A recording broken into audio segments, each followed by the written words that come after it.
Hello and welcome to this week's edition of the Roadshow podcast, an hour or thereabouts of motoring talk, and of course with that we've actually got quite a few segments. As always, we'll be taking a look at the latest in motoring news. That's in just a few moments time.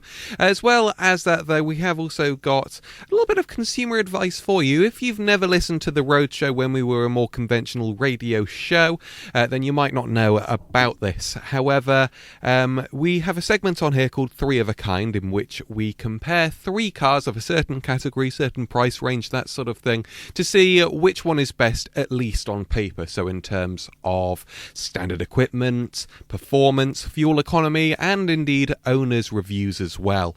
And today we will be taking a look at some ULEZ-Beaters. They are cars that conform with ULEZ regulations, ultra-low emission zone of course, and can be bought for the ULEZ scrappage scheme price, which is £2,000. So if you've got a car that was before, well, it really depends, 2005 for petrol or 2015 for diesel, and you're thinking, well, I don't really want to pay £12.50, every time you want to use it, well, that segment might be for you. After that, though, we've also got a look at a classic car, and what a classic car it is, the Hillman Imp.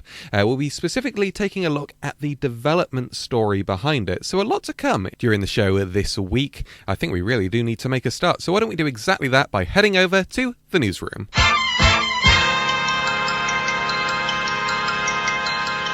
And we start off this week's news section with the continuation of a story that we covered last time.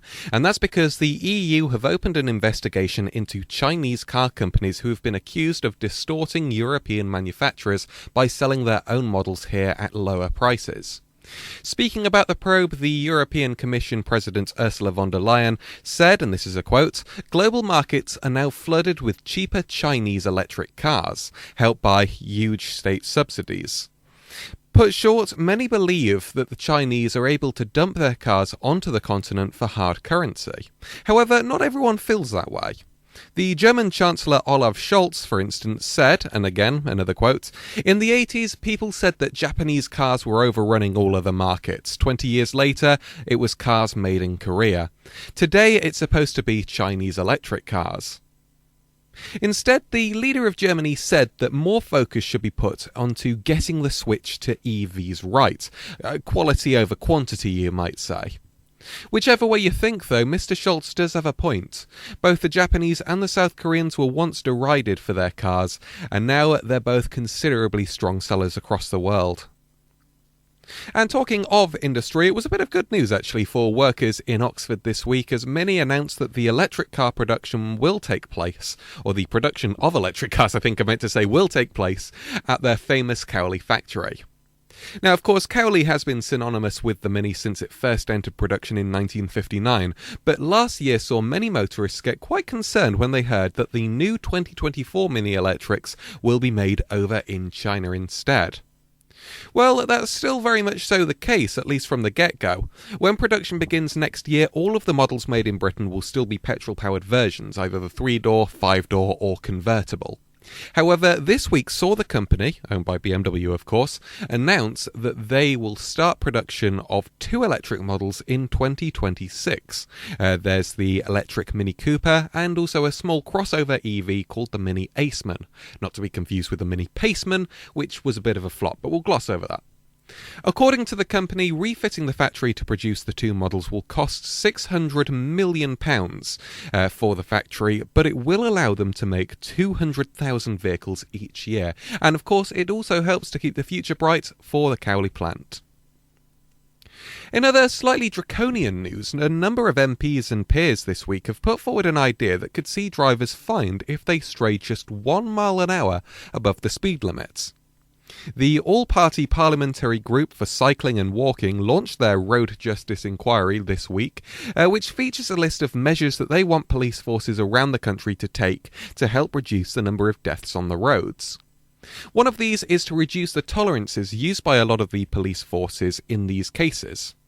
Now, for the most part, a police officer won't pull you over and fine you for speeding unless you're travelling beyond 10% of the limit plus 2 miles an hour. So you could be fined for travelling, say, 24 miles an hour in a 20, 35 in a 30, 46 in a 40. You get the idea. Now, according to the group of MPs, the reason why these tolerances exist is due to previous technology that wasn't always accurate enough to detect an exact speed figure. However, apparently new systems that are used by the Force, I should say, are far better at tracking this sort of thing, meaning that there should be no excuse to letting drivers off for straying over the limit. However, some do have their fears. Edmund King, the president of the AA, stated that it may lead to drivers feeling more paranoid, spending more time looking down at their speedometer rather than keeping their eyes on the road. I'm sure many motorists will also feel this way, myself included. However, the silver lining to this cloud is, as it stands, it is just a suggestion, and one that we've seen before, and whenever we've seen it before, was ultimately rejected. Anyway, let's talk about some new models now, and Vauxhall have had a very interesting week. Showing off a new concept, it's looking as if the Stellantis-owned company, and of course also a brother or sister, certainly sibling to Opel, are soon to replace the rather middle-of-the-road Crossland SUV with something to rival the Dacia Duster.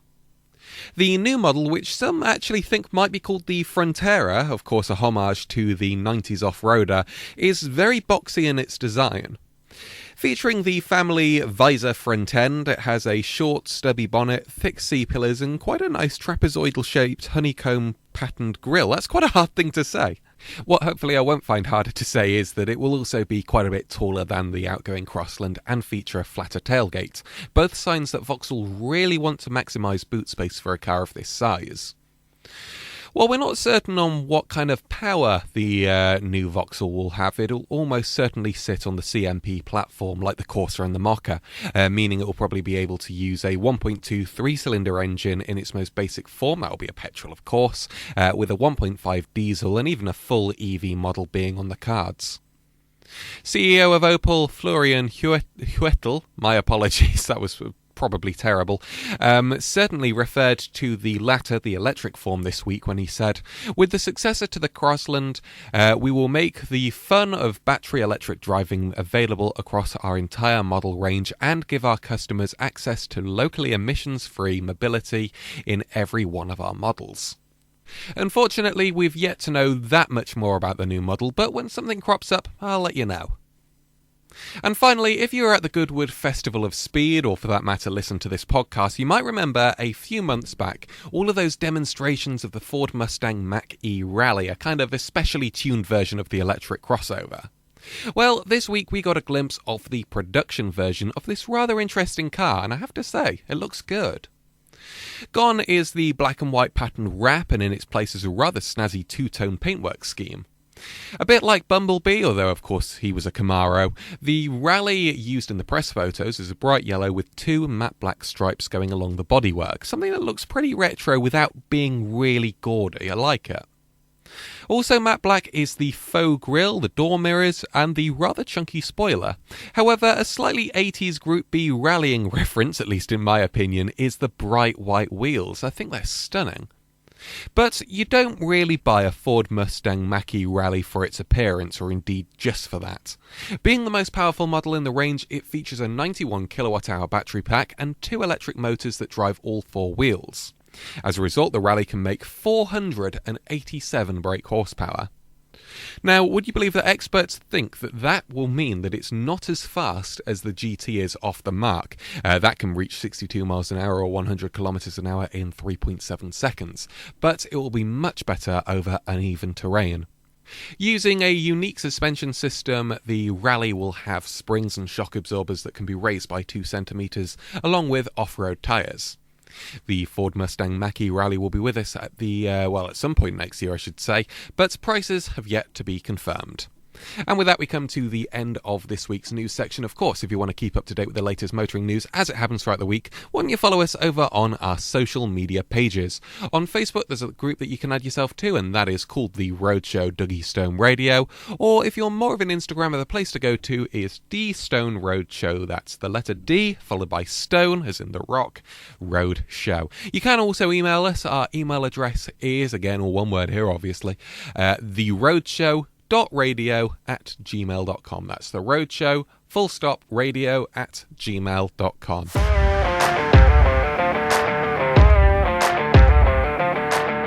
You're listening to The Roadshow, where now it's time for us to play a game of this.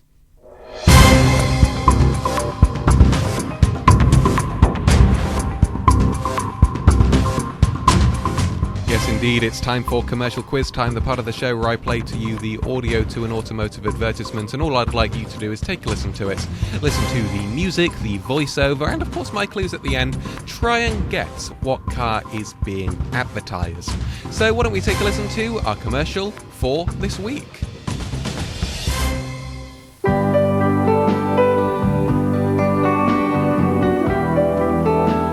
If you're buying a new car, remember, only dealers are confident enough to guarantee a no-questions refund if you change your mind within 30 days or 1,000 miles. We can't think of any reason why you'd want to. But then again... Well, there you go. There is our commercial for this week, which dates from 1993, September of 93 to be exact. And it's not necessarily for a particular type of car. Really, it's just for a car brand.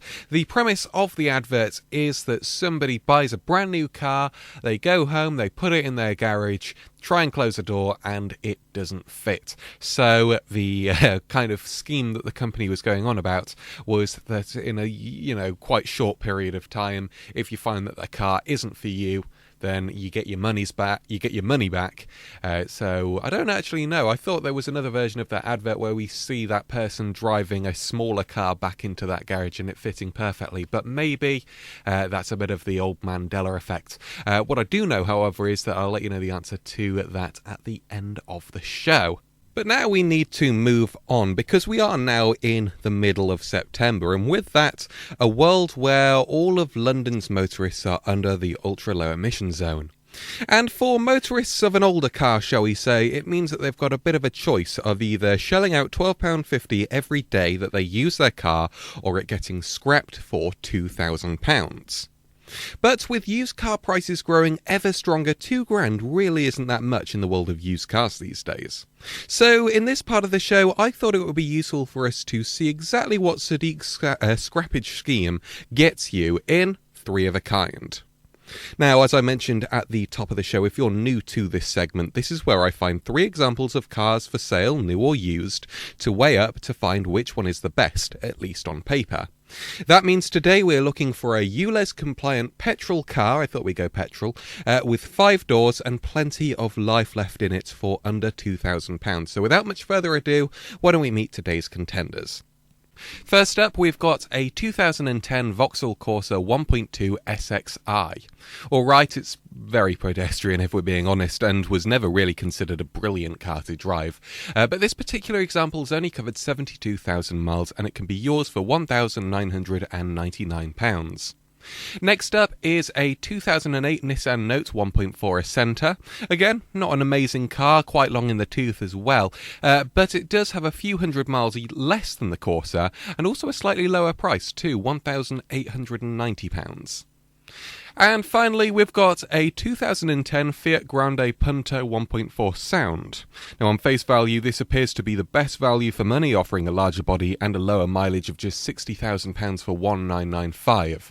They are our 3 cars, genuine models that were up for sale when I was writing this segment. Now, of course, I can't always guarantee that you'll be able to find exactly the same cars in exactly the same conditions for the same prices, but, of course, I've tried to pick models that are commonplace, so you would, likely be able to find stuff like this within your budget. So, let's make a start by taking a look at what kind of standard equipment each model has. And we might as well go in alphabetical order, starting off with the Fiat. Now, I will be honest with you, when starting this part of the show, I had no clue whereabouts the sound trim level sat in the Punto range. But a little bit of research revealed that it was the name given to an entry-level model for a short while in the early 2010s. And because of that, yeah, it's pretty basic. You get air conditioning, which is nice, but other than that, most of the features are really basic things. Stuff like a multifunction steering wheel, electric front windows, body-coloured door mirrors, and a CD player. So a fairly low bar to start off with, but how does that compare to the Nissan? Well, in short, the Nissan is better.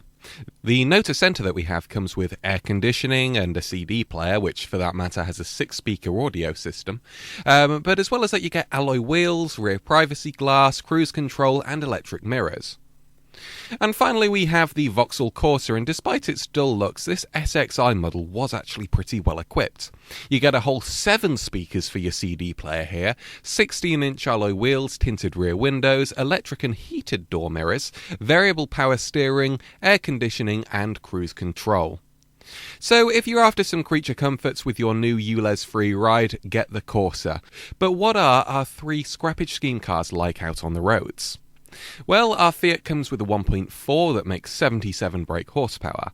That doesn't sound like a lot for that size of engine, but it will get you from 0 to 62 miles an hour, or 0 to 100 kilometers an hour, in 13.2 seconds and reach an overall top speed of 103 miles an hour. In comparison, the Nissan's engine, near equal in size, makes a whole 10 brake horsepower more than the Punto, but the blocky body of the Note means that performance is about the same actually, 0 to 62 in 3.1 seconds and the same top speed of 103. Finally, with a smaller 1.2 engine, we've got the Corsa. However, despite its smaller size, it produces 84 brake horsepower, meaning that the Vauxhall will accelerate from 0 to 62 in 12.7 seconds, and it also tops out at 107 miles an hour. And so, rather unexpectedly for me, we give another point to the Corsa. But the flip side to good performance is typically bad fuel economy. And with petrol and diesel prices rising once again, it's important that we take a look at how much these cars will go on a gallon. Now, of course, we will do this by taking a look at the figures from the WLTP combined test cycle, where an external body simulates fuel consumption when a car is driven over a variety of roads. It's seen as sort of your average fuel consumption figure. In the test, the Fiat Grande Punto scored 47.9 to the gallon, the Nissan Note did slightly less at 44.8 to the gallon, and the smaller engine Corsa trumped both of them with 53.3 miles to the gallon. And it's at this point that I'm starting to worry that you're thinking that I've stitched all of this up, but I can honestly say I haven't. All 3 points so far have gone to the Corsa. However, I have owned none of these cars, and 2 I've not even driven before.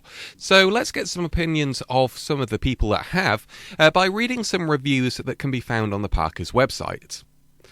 Owners of the Fiat Grande Punto, for instance, were impressed at the amount of boot space, its nippy performance for in-town driving, and also interior comfort, at least for the front passengers. However, drivers weren't so keen on the lack of rear leg room, and I've also heard quite a fair amount of rumours about electrical issues as well. Quintessentially Italian and all of that. So if you are interested in one, make sure that everything's running all right before you buy it. As for the Nissan Note, well, owners of that praise their car's reliability, the amount of power that you get from a 1.4 engine, and also the interior, which feels, again, very spacious for a hatchback of that size. That said, though, some found the Note a little bit underpowered on the motorway or at high speeds, with a few saying that it could really do with a 6-speed gearbox. Finally, owners of the Corsa said that they found the driving position to be very comfortable, the handling light and responsive, and they also seemed to be fairly reliable. Nonetheless, they added that the 1.2-litre engine was pretty underpowered, and that it seemed rather cramped for 4 or 5 people on long-distance journeys. And so we need to come to a conclusion. As always, all 3 of these cars have their good and bad points. The Fiat Grande Punto is nippy but quite ill-equipped. The Nissan Note is very spacious for a car of its size but rather uneconomical. And the Vauxhall Corsa has the technology, just not really the looks. In all, though, I think I would be a fool not to pick the Corsa, at least in terms of what you get for your money. However, in making this segment, something that I really noticed was the distinct lack of really modern cars that you can get for that £2,000 that you get for your scrappage scheme. If it wasn't made before 2010, it would probably have over 100,000 miles on it and a fair amount of damage.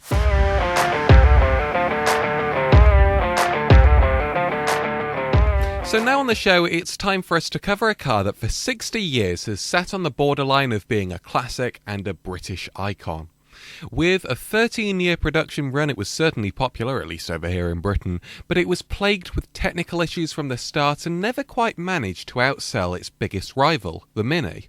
Of course, I'm talking about the Hillman Imp, and even though we've talked about it before on the show, that was years ago, and quite frankly, I've always wanted to do it again in a bit more detail. So, here we are.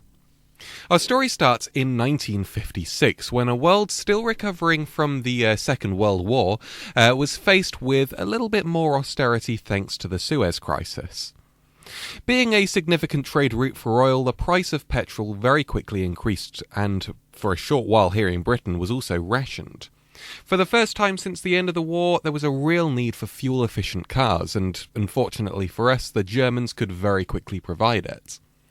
Admittedly an Italian design, the BMW Isetta quickly sped onto the scene. It was able to seat two in its comfortable bubble-shaped cabin, could travel at speeds of up to 40 miles an hour or so, and even return 65 to the gallon, all for £473, about the price of an antiquated Ford Popular. I mean, sure, there were some British microcars too, but soon the market was flooded with German-made imports like the Messerschmitt or the Heinkel. Of course, one person who was very quickly fed up with all of this was Alec Isigonis, who got to work on the Mini. But another group of people were the Rootes Group, who owned a number of car companies actually, of course, most notably Hillman. When fuel rationing began, sales of even their smallest car, the Minx, took a significant hit. Now, of course, it was just a short-term reaction, but Hillman were in it for the long haul, with engineers Michael Parks and Tim Fry launching what was known as Project Apex. And their first effort really wasn't what you'll be thinking of. Nicknamed the Slug, and I don't know whether that was officially, internally, or by the press, seems very odd on all regards, the car was more or less a bubble car, albeit a slightly more conventional one. It had four wheels, a door on either side, albeit opening the wrong way, suicide doors if you will, but there were some differences between it and the rest of the range.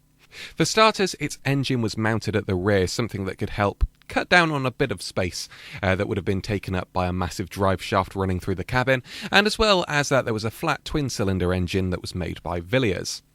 In many ways, it was quite similar in its design to another German car, the Volkswagen Beetle. If you remember from our long look at that a couple of months ago, after the Second World War, Rootes Group actually had the opportunity to be given the Volkswagen factory for free, but they turned it down, and I bet you that was a move that by this point, the mid-50s, they would have been regretting. Nonetheless, the Slug never actually saw the light of day, with the management at Rootes feeling it was a little bit too austere and, quite frankly, miserable. Legend has it that Lord Rootes, very obviously the chairman of the board, actually refused to get in one. But they did agree that Rootes still needed a small car, so it was back to the drawing board for Parks and Fry. However, there was still a bit of a problem. You see, because Rootes hadn't really made a small car since the 1930s, they didn't have any small car engines nor any real knowledge in that field. As a result, the company decided to reach out to another manufacturer on their doorstep, Coventry Climax. At the time, Coventry Climax, were known as engine makers for two kinds of vehicles, predominantly forklift trucks and race cars. And whilst those two categories are quite different from one another, they were very skilled when it came to building all aluminium engines, which were nice and light, perfect for a small economy car. Needless to say, Coventry Climax agreed, tweaking the engine that they had to 875cc, and that was enough to make 39 brake horsepower. Compared to BMC's A-Series or Ford's pretty ancient 1172cc side valve engine, this was cutting-edge technology. It even had an overhead camshaft, and that was something of a luxury even on the biggest cars in the 50s and early 60s. But since the engine revved to very high levels, there were quite a few development problems with gearboxes, spurring Rootes to fit it with something that's known as a transaxle, the gearbox and differential all in the same housing.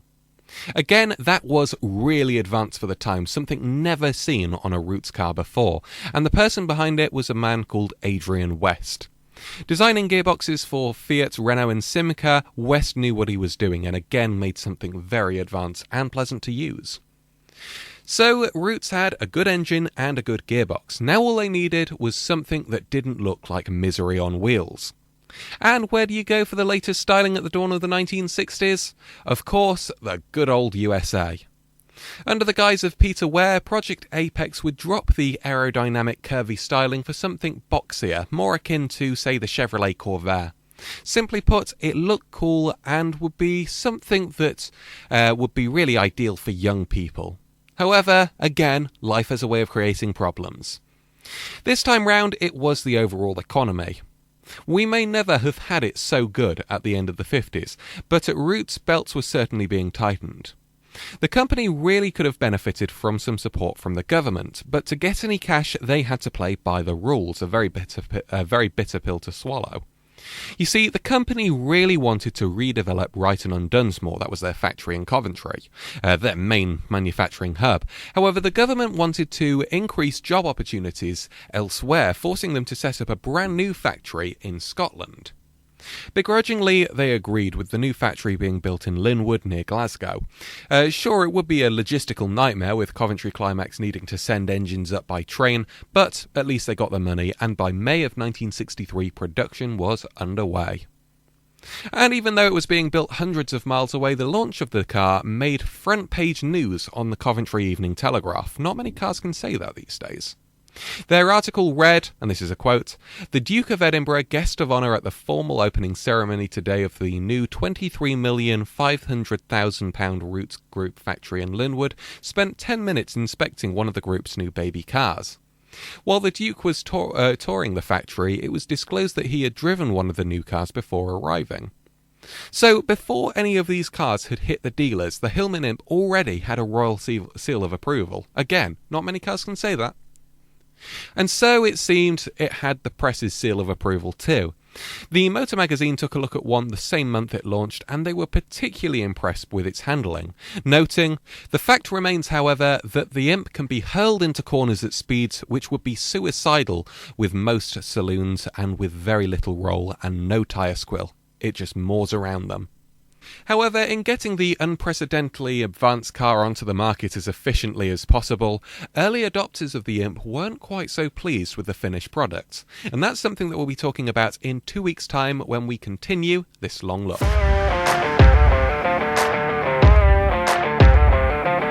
Anyway, you're listening to the Roadshow podcast, where now it's time for us to find out the answer to our mystery commercial. Why don't we take a listen to it once again?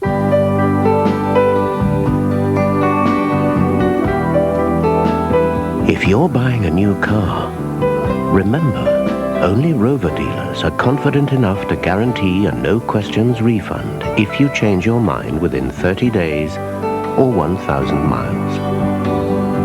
We can't think of any reason why you'd want to. But then again... Yes, indeed, it was for Rover. Specifically, the car that featured in there was a Rover 800, which would have been their biggest car in the range. It's still quite a memorable advert, though, I have to say. I've certainly heard it referenced on Smith & Sniff, which is another great automotive podcast, if you've never heard of it. Anyway, I need to tell you about what's going on next week here on the show. Well, we are taking a bit of a virtual trip to the Goodwood Revival, which happened last week, if you're listening to this the week that it goes out, last weekend, I should say. And it was brilliant, I have to say. First time that I went to the show. Everybody, of course, dresses up like it's the 50s and 60s, and those are the real eras that are being focused on. Now, you know me, I don't really do that much when it comes to motorsport, so I didn't really talk about anything there. However, we have got two parts to our look at Goodwood Revival. One is the auction that was there, and there's some beautiful, beautiful cars in there. And the other is a kind of... It was weird. The cars brought along by visitors, only it wasn't necessarily a car show because there were very few people actually in that area. It was more of a car park that had been sorted, so it was just old cars. So it felt as if you were just strolling around a car park in the 1960s. It was very, very surreal, and I really do hope that I'll be able to kind of bring you in on that experience. So that's what's coming up next week on the show. I'm afraid that we've ran rather short, actually. We're only about 45 minutes into this show, but still, that is that. I'm sure we'll have plenty more to talk about next week on the show. Of course, we've also got our look at the news. But until then, may I just say thank you ever so much for listening. I've been Jack Mortimer, driving you over the past 45 minutes. And until we meet again next time, drive safe. Bye now.